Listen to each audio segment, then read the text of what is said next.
Lantas bagaimana peluang Indonesia menuju Piala Dunia 2026 pasca laga melawan Bahrain? Lalu apa analisis dari pertandingan semalam? Saat ini sudah bergabung bersama kita pengamat sepak bola Bung Wesley Hutagalung. Selamat siang Bung Wesley. Bung, itu tadi malam kesenangan kita hampir paripurna di menit 74. Kalau nggak di menit ke-9 gol balasan dari Bahrain itu membuyarkan kesenangan kita. Bung, tapi di wasit memberikan tambahan waktu babak kedua ini 6 menit, tapi pertandingan malah dibiarkan berakhir hingga 9 menit. Ini menurut Anda seperti apa? Ini regulasi tambahan waktu di sepak bola apakah bisa atau bagaimana sebenarnya seperti ini? Iya, di regulasi itu wasit bisa memberikan pengamatannya atas kejadian di lapangan setelah ada penambahan waktu. Apakah ada kejadian misalkan pelanggaran atau buang-buang waktu, dia bisa biasanya menambahkan waktu itu. Tapi lazimnya Mario itu setelah muncul masa injury time, tambahan itu paling semenit ya. Kalaupun ada misalkan pemain yang cedera setelah masa penjuri time atau ada buang waktu. Tapi kalau ini memang mungkin kalkulatornya lagi rusak ya, 90 tambah 6 jadinya 99. Ya itu yang harus kita lakukan, ini protes oleh federasi, tapi fokus ke pemain dan pelatih sudah harus selesai, tinggal di Bahrain kembali fokus untuk menghadapi Cina. Bung, kalau pertandingan tadi malam misalkan 90 tambah 6 menit, 96 menit. Apakah normal sebenarnya dalam sepak bola?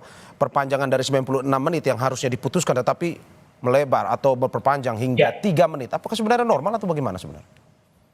Kalau tambahan 6 menit itu normal, sangat normal. Bahkan kemarin kalau kita di event-event sebelumnya bahkan ada yang 10-12 menit itu sangat mengganggu pertandingan. Tapi 5, 6, 7 menit injury time itu normal kalau memang ada kejadian-kejadian yang membuat pertandingan harus terhenti.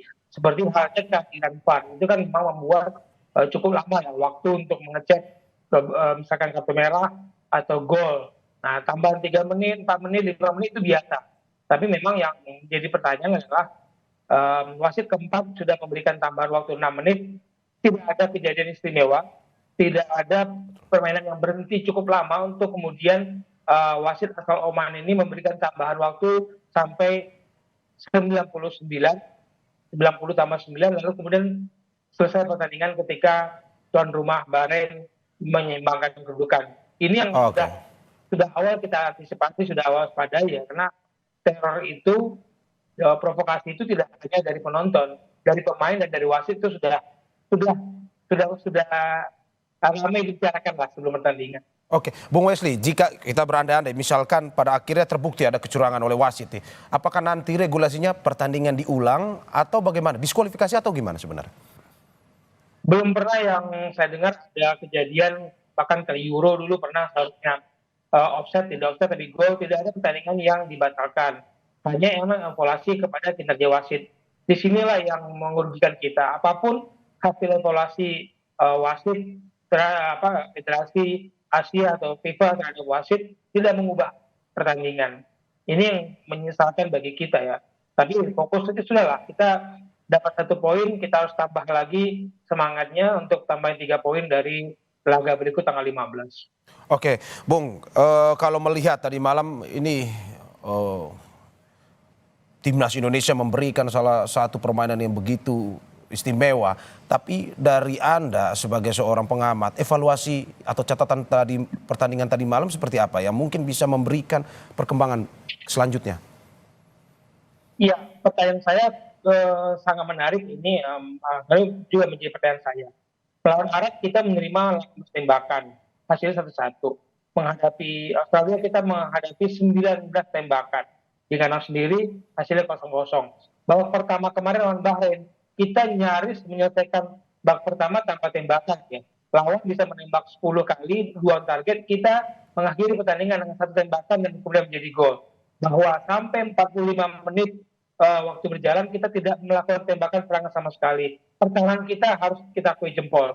Tapi ini PR bagi Sintayong bagaimana mengalirkan bola lebih sering ke pertahanan lawan dan variasi permainan serangan. PR karena organisasi kita bagus ya, 6 kali juara 6 kali tim yang tampil Piala Dunia, Arab Saudi, Australia, kita tidak bisa dikalahkan. Bung, ini jadwalnya setelah ini bersama akan melawan Tiongkok. Apakah Tiongkok Ya. bisa merupakan sebuah kekuatan yang harusnya diwaspadai oleh Indonesia atau bagaimana sebenarnya? Nah, lawan kita berikutnya dalam kondisi yang sedang tidak baik-baik saja nih, Bung Mario. Ini perlu paracetamol ya, nggak demam nih si Tiongkok ini atau Cina ini, karena mereka sudah kebobolan 12 kali, hanya kemasukan 2 kali, itu pun tidak bisa dianggap sebuah permainan yang membaik seperti halnya Cina atau Tiongkok zaman-zaman dahulu beberapa lalu. Jadi momentum kali ini adalah kita mendapatkan poin, tinggal bagaimana meningkatkan intensitas serangan.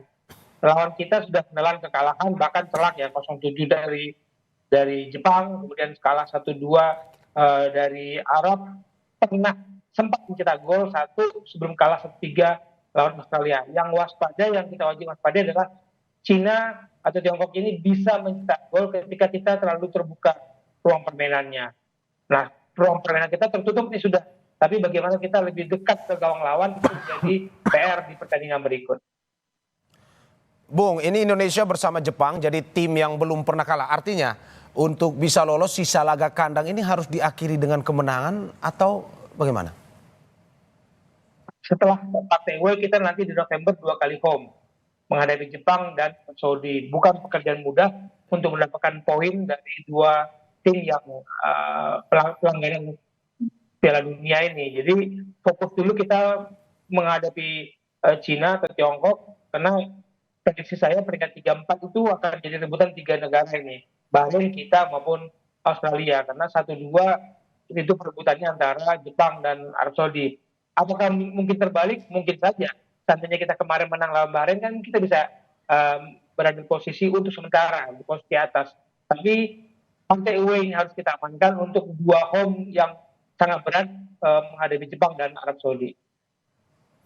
Oke Bung Wesley, semoga evaluasi yang disampaikan ini bisa memberikan sedikit masukan pada perkembangan timnas Indonesia kita sehingga pada kualifikasi Piala Dunia zona Asia nantinya pertandingan berikutnya Indonesia Garuda bisa menang dan memetik hasil yang lebih baik lagi. Terima kasih. Amin. Bung Wesley Huta Galung, pengamat sepak bola